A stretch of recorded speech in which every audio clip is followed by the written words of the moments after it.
Momentarily for class solidarity, cash circulating, give the masses back its currency. Greed from a leech, oligarchs stay fed, deep state, fake fed, everybody break bread. Racism, homophobia, sexism, religion in this melting pot we live in. Time to build a new system, unionize labor rights, highlight the issue. Talking heads left is best, the saga continues. The Nomiki Show. Hello, I'm always dancing to that song. It never gets old. Shout out to Napoleon to Legend. Welcome to the Nomiki Show. Welcome to TNS Live. We do this every Tuesday, as you know, Tuesday nights at 8 p.m. We start here on YouTube and we move exclusively. We start on YouTube, I should say, YouTube and Rockfin, and then we move exclusively to rockfin.com/Nomiki. This is where we have extensive conversations with some of our favorite guests who've been on, who are leaders, authors, academics, who really we can always guarantee can have a deep dive conversation with us on Tuesday nights, because what else is there to do on Tuesday nights? Tonight is really exciting because once again, we had Alex on last year. I think it was during the lockdown, if I'm correct, because I was in a different background. That's how I kind of associate it. Alex Vitale is, of course, the author of The End of Policing. He's also professor of sociology, and he's a coordinator of the Policing and Social Justice Project at Brooklyn College. Also a visiting professor at London Southbank University. He spent the last 30 years, I don't think you're that old, writing about policing, and he consults both police departments and human rights organizations internationally. And what a time.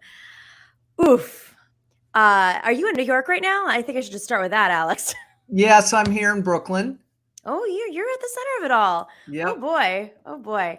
I'm here in Queens, and I mean, there's always a lot to talk about when it comes to policing. It's an issue, unfortunately, that is not moving along as maybe we thought, after George Floyd, which I think was around maybe even before we talked last time, maybe even before the George Floyd protests. But there was this moment where I think some of us thought, oh, finally, something's going to happen. I'll just start off with why. Why not? What happened? Well, I think that we sort of came to realize just, in a sense, how radical the changes are that people are calling for, and just how committed, the center of both parties are at the local and the national level to using police to paper over a whole set of economic and social policy failures that they've been pursuing for the last 40 years. So, there was a tremendous backlash organized by people who are committed to using policing to solve their political problems. I think also it's important to say that, there was a robust movement before George Floyd. it was taking place in hundreds of cities, kind of under the radar, where people were waging campaigns to get rid of school police, to shut down a jail, to create non-police response teams, to deal with violence in different ways, to self-organize for protection. And the George Floyd protests kind of forced this issue onto the front pages, into the mainstream media. And it was discussed in relationship to, the presidential race and national politics, which was really not on the agenda of these organizations. And so, very quickly, centrist forces did everything they could to shut these ideas down for a variety of reasons. And so the good news is that, this has not gone away. It's just gone back kind of under the radar. Lots of cities with lots of really fascinating campaigns underway, and lots of victories too. We both live in New York, and New York has definitely been one of the cities with major organizing happening in taking on the police department here and the police unions. The police union had, I believe, the FBI raided his house, and he's under investigation. That was more recent. Sergeants, the union that represents sergeants. Yes. So, I mean, this is something that there's real friction happening. It's not like leftist movements organizing and yelling at a wall. There are real dynamics, at least in the city of New York, and I assume in other cities too, which I would love to talk about with you. But we have this new mayor, Mayor Eric Adams, who is, of course, a former police officer. He's also a former victim of police violence. He's been in many interviews over the years while he was Brooklyn Borough President, where you are right now, where he's talked about the violence that was inflicted on him and his brother, who I guess was dealt with more severe, kind of lingering effects of that violence. And he decided to join the police force to reform it from within. And he's even questioned that, like, publicly, until he was mayor.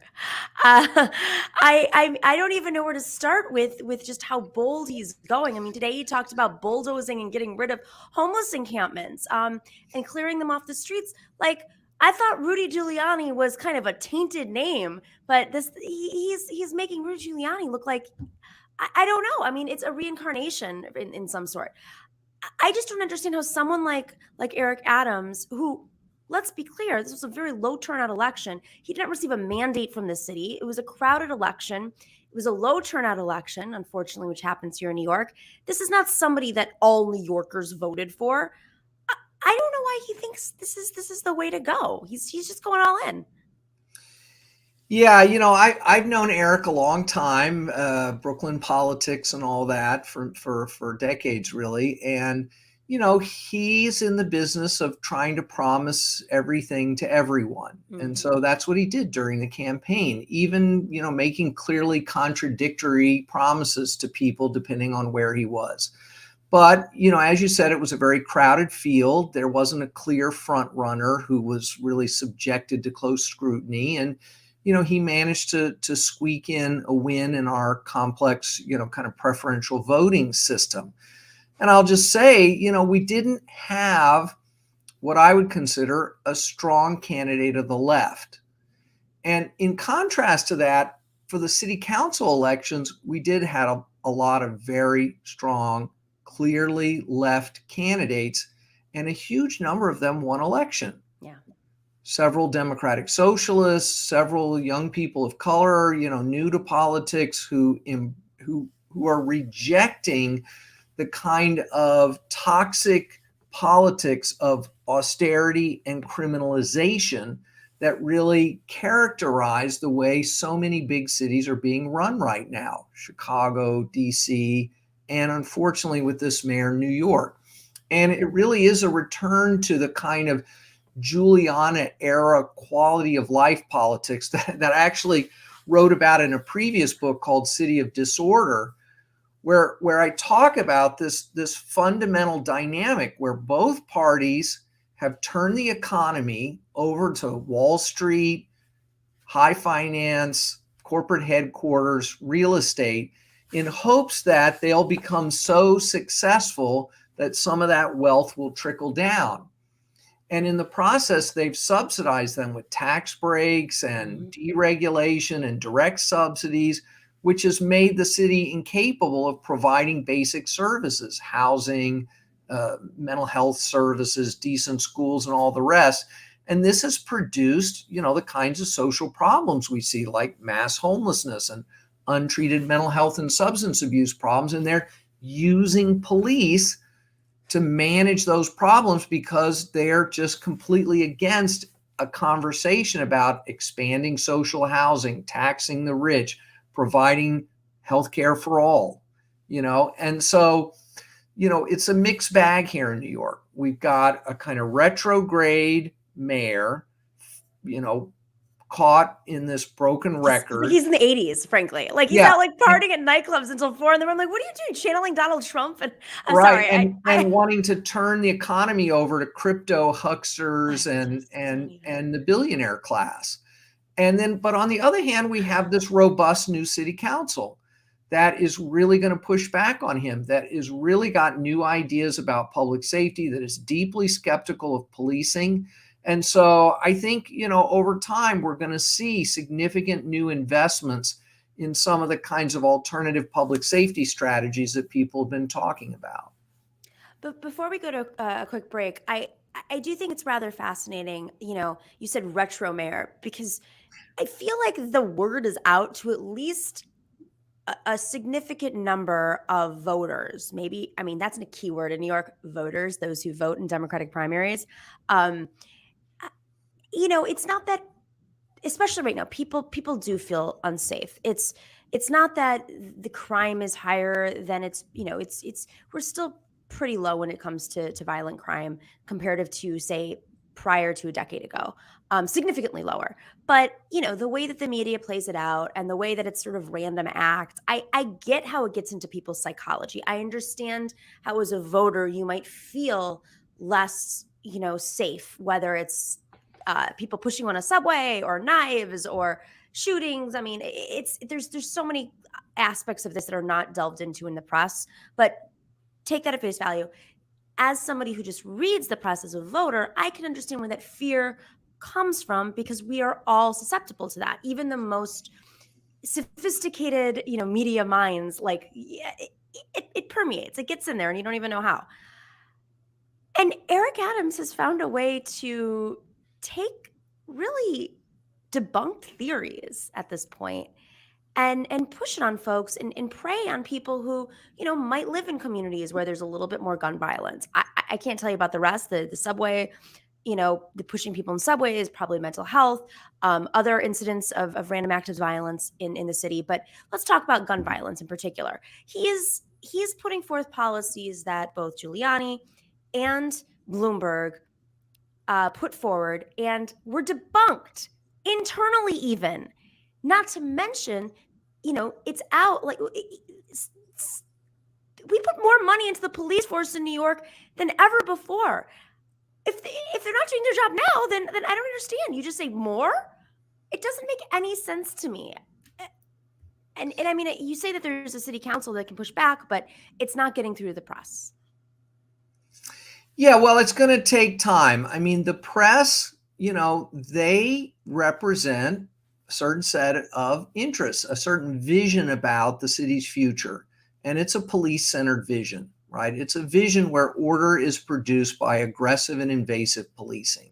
And so they have really driven a lot of misinformation and fear-mongering about the crime and public safety issues here for the precise purpose of orchestrating a political backlash. And so it's going to take time to work against that high profile, high pressure media campaign.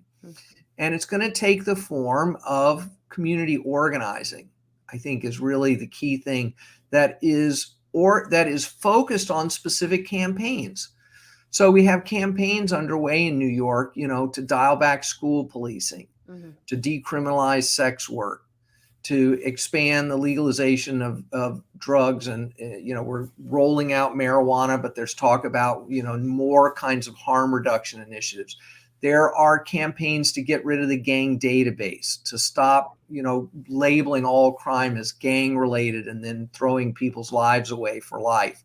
So there are a lot of great campaigns underway, and it's just going to take time to work in these communities to explain how these interventions are better than policing, and to really kind of put people's fears out on the table so that we can talk about them, so that we can allay those fears that aren't well grounded and directly address those that are. We're going to take a quick break. In the second part, we're going to talk a little bit more about community policing, this other sort of version of policing that's brought to the table. For folks who don't know who that is, there's a lot of police officers who are imported into cities from, outside the community. That's very real here in New York, as well as, other sort of reformist aspects of policing and what maybe mayors across the country are doing from a reform aspect. And is it enough? Is it real? Is it incrementalist? Is it neoliberal? We're going to get into that, as well as what it really means to defund the police and if that's even on the table anymore. We'll be right back after this short little break. We're talking to Alex Vitale, who is the author of The End of Policing. Join us over at rockfin.com/Nomiki. Subscribe. If you're not subscribe here too. Everywhere, all the places. YouTube, it doesn't cost any money. Get in the chat, I don't care if you're a troll. I get it all the time. I'll argue with you. David gets in those comments. I get the alerts. He argues with you guys. I love it. It's great. That's discourse. And I expect the trolls because that's what it means in this world that we live in, especially if you're a woman on YouTube. So join us at rockfin.com/Nomiki. We are going to continue this wonderful conversation. It's infuriating to me. I don't know. Maybe it's just because I'm reading the papers every day and I finally have someone who knows what he's talking about on. So I'm sorry. It's like therapy a little bit, Alex. Alex Vitale, we will join you at rockfin.com in just a couple of seconds. Thanks, everyone.